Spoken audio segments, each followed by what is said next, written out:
여러분 안녕하십니까? EBS 초대석 정관영입니다. 시청자 여러분 가운데 어려서부터 지금까지 한약 한두 제쯤 다려먹지 않아 보신 분들 없을 겁니다. 근데 요즘은 이제 옛날보다는 조금 소비가 떨어져 가는 게 아닌가 이런 우려도 있는데요. 그런데 바로 이 한약이 우리 국가, 대한민국의 미래 먹거리 산업이 될 수 있다. 이렇게 주장하시는 분 오늘 스튜디오 초대석에 모셨습니다. 한약진흥재단이 만들어져 있는데요. 이 재단을 책임지고 계신 이응세 원장을 초대했습니다. 어서 오십시오. 예, 안녕하십니까. 네. 이렇게 EBS 초대석에 예. 불러주셔서 영광스럽게 생각을 하고 있습니다. 예. 이름 그대로 한약과 관련된 뭔가를 진흥하는 일을 할 텐데. 예, 그렇습니다. 주된 사업이 어떤 겁니까? 그러니까 보통 이제 우리가 한의학이라고 하니까 이름 때문에 한약만 연구하고 진흥하는 기관이라고 이렇게 오해할 수가 있는데 실질적으로는 한의학을 진흥하는 기관이라고 볼 수가 있겠습니다. 한의약.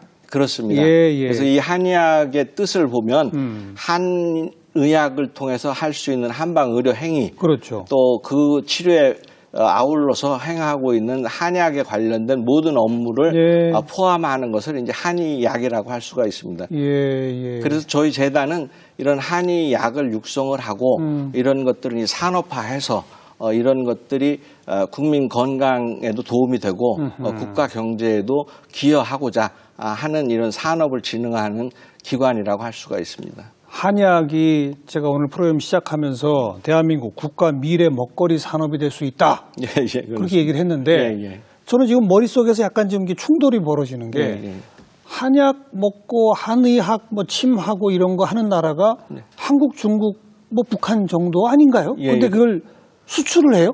예, 그렇습니다. 해외에? 그렇습니다. 통상적으로는 이것이 이제 아시아권에서만 이루어지고 있는 학문이라 이렇게 생각할 수가 있는데 지금은 이제 전 세계적으로 삶의 질이라든지 이런 것들이 많이 향상이 되고 또 서양의학적인 치료라든 것들이 이제 한계에 어느 정도 부닥치면서 전통적인 의학, 그 자연적인 치료법을 통해서 질병을 극복을 하고 삶의 질을 좋게 만드는 학문으로서 전통의학적인 치료법들이 각광을 받고 있습니다. 그러다가 보니까 이것에 관련된 전통의학 산업이 가히 폭발적으로 증가하고 있는 성장세를 가지고 있다고 볼 수가 있겠습니다. 그 왜 헬스케어 산업, 헬스케어 분야가 이제 미래 먹거리다 이렇게 말하는 그 헬스케어 중에 아주 중요한 분야로 한의학도 들어가 있다. 그러면요.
서양 사람들도 그럼 이제는 많이들 찾습니까? 엄청난 그런 구조를 가지고 있는데 전 세계 그 한의학 관련한 전통의학 시장을 보면 규모가 한 240조 원 정도라고 할 수가 있겠습니다. 240조? 예, 그렇습니다. 이게 양이 많다가 보니까 이제 현실적으로 가늠하기 위해서는 우리나라 이제 삼성전자의 1년 매출액과 비교를 해보면 240조쯤 됩니다. 예, 그렇습니다. 그 정도로 이제 어마어마한 시장을 가지고 있고. 그 정도로 컸어요, 이미? 예, 그렇습니다.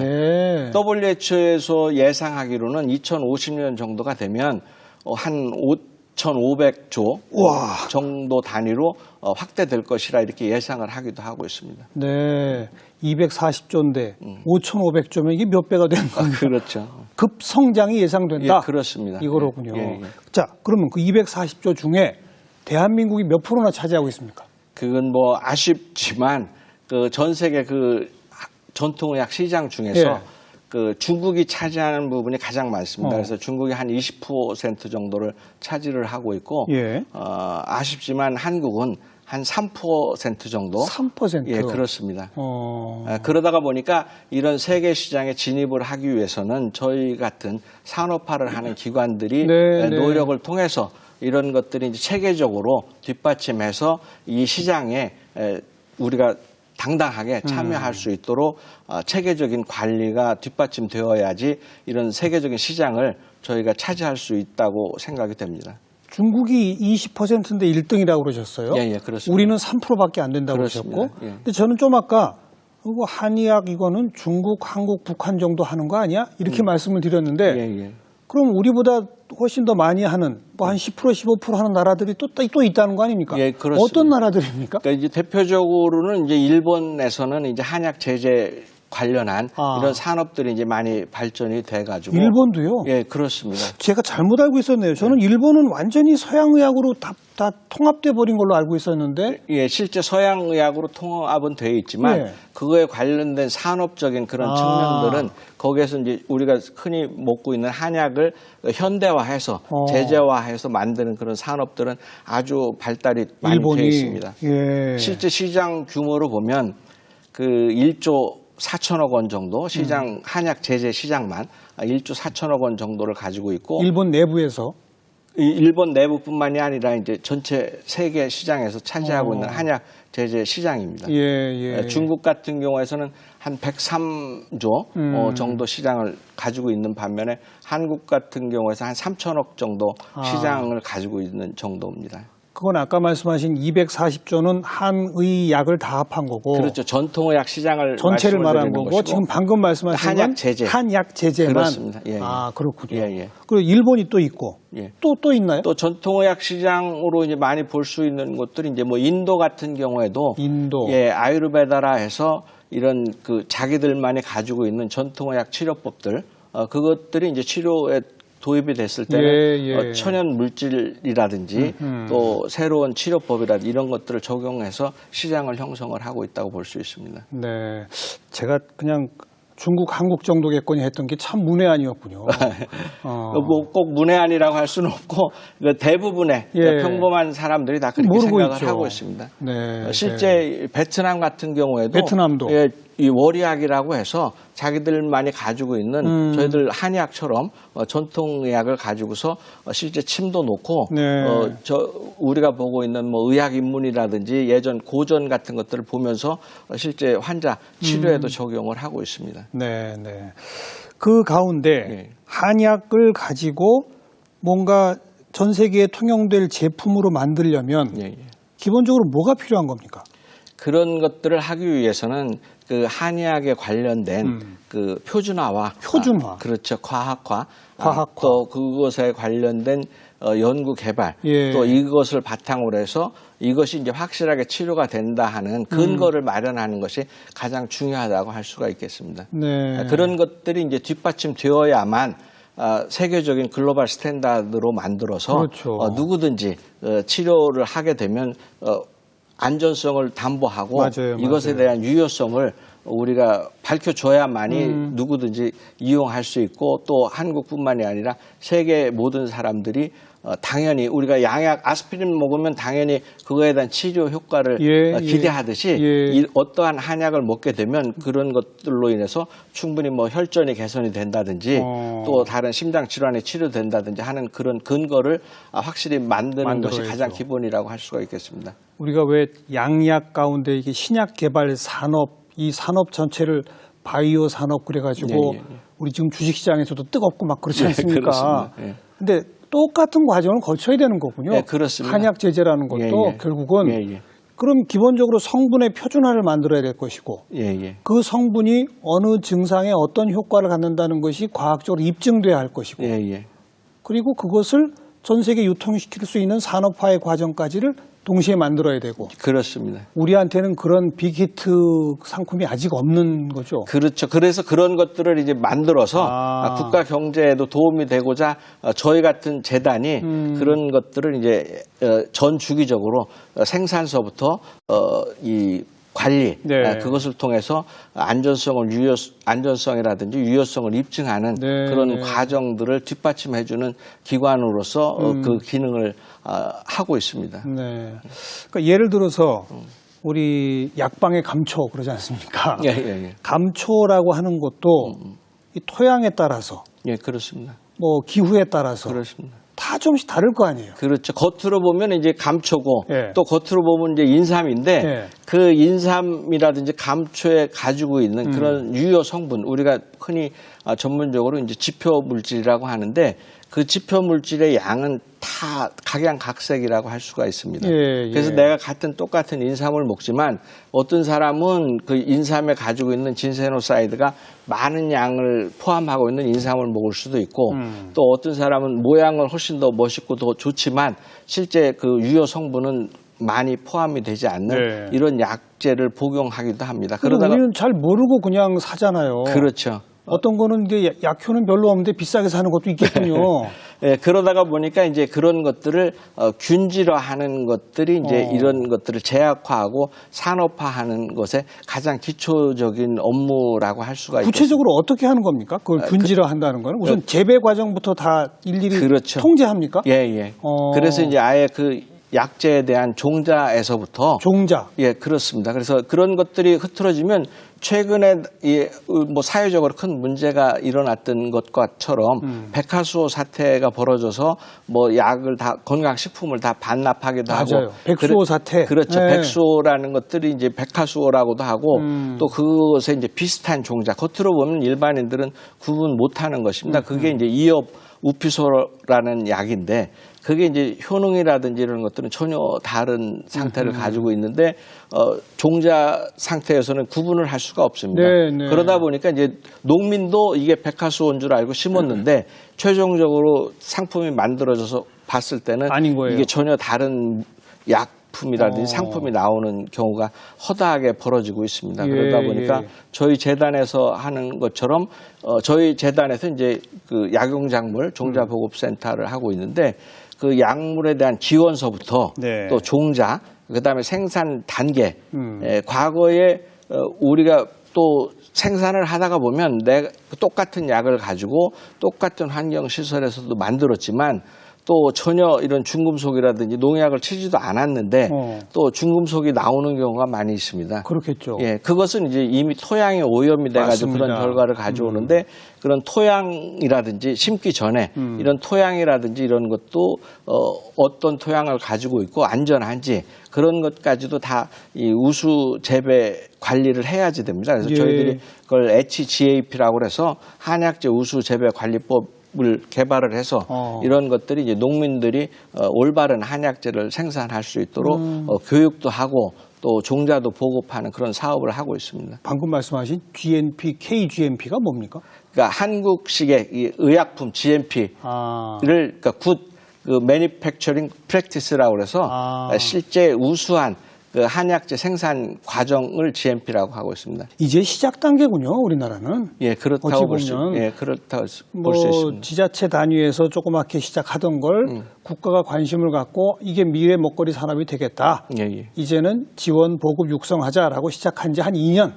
그렇습니다. 이렇게 말하면 되겠군요. 예, 그렇습니다. 네. 그래서 이제 실제적으로는 이게 한의약이 한의사의 것이 아니고 국가의 한의학으로서 국가적인 차원에서 협력과 융성하는 그런 지원을 하게 되면 모두에서 말씀드린 것처럼 정말 폭발적으로 증가하고 있는 세계 그 전통의학 시장에서 저희들이 당당하게 충분한 역할을 하는 것이 이제 가능하다고 볼 수가 있습니다. 네, 제 그 짧은 상식에 의하면 서양 의학은 기본이 좀 표준화.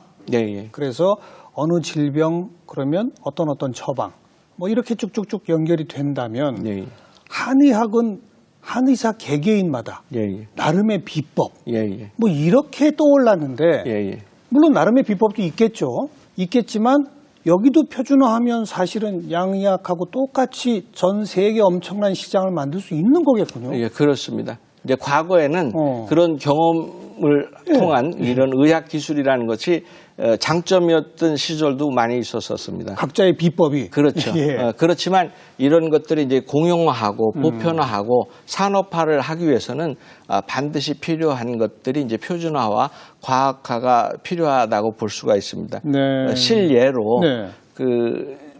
과거 얼마 전에 그 중국에서 노벨 의학상을 받은 약이 개똥쑥이라는 그 한약 제제에서 맞아요. 이런 말라리아 치료제를 발견을 해서 노벨 의학상까지도 발견을 했습니다. 그런데 그 아이디어를 얻었던 것은 1700년 전에 쓰여진 그 가롱이라고 도교 의학자, 유명한 이 중국의 도교 의학자가 있는데 네. 그분이 이제 가정 상비약으로 쓸 수 있도록 팔꿈치 옆에다 놓고서 항상 누가 아플 때마다 쓰라고 만들었던 그 진료 지침서가 있습니다. 근데 그 주 비급방에서 그 내용을 보고서 이런 말라리아 치료제를 만들었는데 또 그 책에 보면 또 아이러니하게도 광견병을 치료하는 그 치료 방법이 있습니다. 거기에서 보면 그 광견병에 걸린 이 개한테 물렸을 경우에는 그 반드시 그 개를 잡아서 그 뇌를 갈아서 그 상처 부위에다가 바르면 그 광견병이 치료된다 한다는 그런 치료법도 있습니다. 그렇듯이 1700년 전에는 이게 노벨상을 받는 방법도 있었고 우리가 지금 와서 보면 이건 뭐 정말 미신과 같은 터무니없는 그렇죠. 그런 터무니없는 치료법도 같이 공존하고 있었습니다. 그렇지만 이런 것들이 노벨상을 받고 이게 세계적인 학문으로 되기 위해서는 옥석을 가리는 과정을 거쳐야지 되는데 그런 것들이 이제 표준화와 과학화, 객관화를 통해서 노벨상을 탈 수도 있고 또 이런 것들이 이제 미신으로 취급받는 그런 방법도 될 수 있다고 저는 생각을 합니다. 중국이 아무래도 제일 앞서 있군요. 연구에 있어서도 그렇습니다. 노벨상까지 탈 정도라고 보면. 네. 그래서 이제 중국 같은 경우에서는 개방됨과 동시에 그 국가적인 차원에서 이 중의학을 자기들의 기본적인 아주 중심 산업으로 많이 육성을 했습니다. 그래서 헌법에 중국에서는 중국 의학을 발전시킨다 하는 내용이 중국 헌법에 들어가 있을 정도로 국가적인 차원에서 육성하고 또 그런 것에 관련된 R&D 투자라든지 이런 것들을 엄청나게 많이 하고 있습니다. 그러다가 보니까 그런 결과에 힘입어서 현재 전 세계 시장에 1위를 차지하는 그런 뒷받침이 됐다고 저희들은 생각을 하고 있습니다. 이게 표준화하고 과학화하기 위해서는 양의학적 접근하고 융합해야죠, 기본적으로. 예, 그렇습니다. 근데 이게 뭐 꼭 현대에서는 그 양의학적인 접근이다, 뭐 한의학적인 접근이라는 것보다도 구분도 안 해요. 이건 뭐 과학적이고 이 객관화하고 보편화하는 방식으로서 우리가 이제 현대적인 과학을 이용을 할 수도 있고 의학적인 지식을 통해서 우리가 이제 객관화하는 방법을 도입을 해서 실질적으로는 이런 치료 방법들이 어느 누구나 또 국민 모두가 혜택을 받고 이것을 통해서 인류의 건강에 이바지할 수 있다고 하면 당연히 이제 뭐 보편화하고 객관화하는 과정을 거쳐야지 된다고 생각을 하고 있습니다. 근데 바로 말씀하신 헌법에까지 명기된 중국의 중의학은 제가 아는 상식으로는 일찌감치부터 과학화의 진도를 빨리빨리 나가고 있다.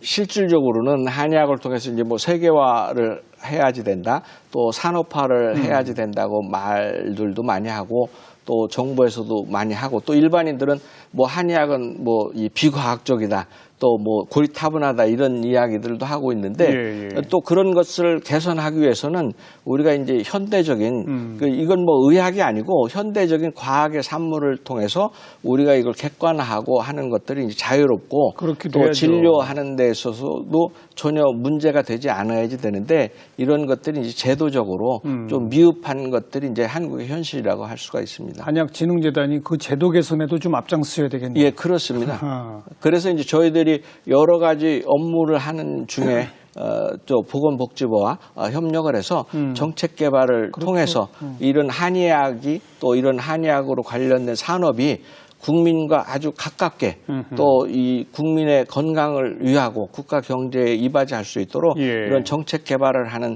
그런 사업도 꾸준히 진행을 하고 있습니다. 방금 중국 얘기 많이 했는데 북한의 수준은 어느 정도입니까?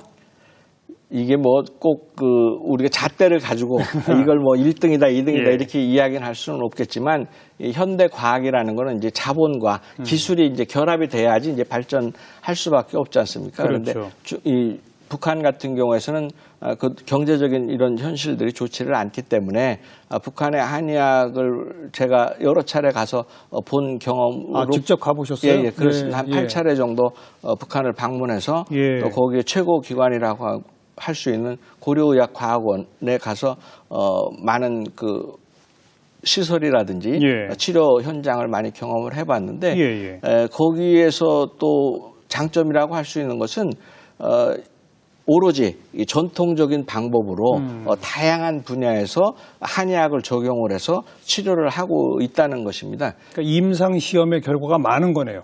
축적되어 있는 거죠. 그렇죠. 이제 전통적인 그러니까요. 방법으로. 예. 그러다가 보니까 지금 뭐 저희들 같은 경우는 이제 각 의료 분야라는 것이 다 이제 나눠져 있지 않습니까? 뭐 치과에 가가지고 한의학적인 치료를 하는 사람이 없고 또 마취를 하기 위해서 이제 한의학적인 침술 마취를 하는 경우가 없지 없죠. 않습니까? 없죠. 그렇지만 북한 같은 경우에서는 이런 그 약이라든지 이런 의료 시설이라든지 이런 것들이 부족하다가 보니 또 이런 전통적인 한의학적인 치료를 가지고 예. 치과적인 치료를 하기도 하고 치과 치료를 한의학적으로 예, 해요? 그렇습니다. 이제 치과 치료가 했을 때 이런 이 진통제라든지 이런 것들이 이제 부족하니까 이런 것들을 뭐 침이라든지 이런 거를 통해서 이야. 통증을 제어한다든지 그래요? 예, 그렇습니다. 그럼 그런 쪽은 우리보다 기술이 발전해 있겠군요. 그렇죠. 그래서 이제 그런 것들을 이제 현대적인 그런 방법을 결합을 하면 남과 북의 한의학을 또 남쪽에서는 자본과 기술 예. 이런 것들 또 현대화된 이런 과학화된 방법들이 있기 때문에 이런 것들을 결합을 하면 또 새로운 형태의 이제 의학으로 발전하는 것도 충분히 가능하다고 생각을 하고 있습니다. 북한의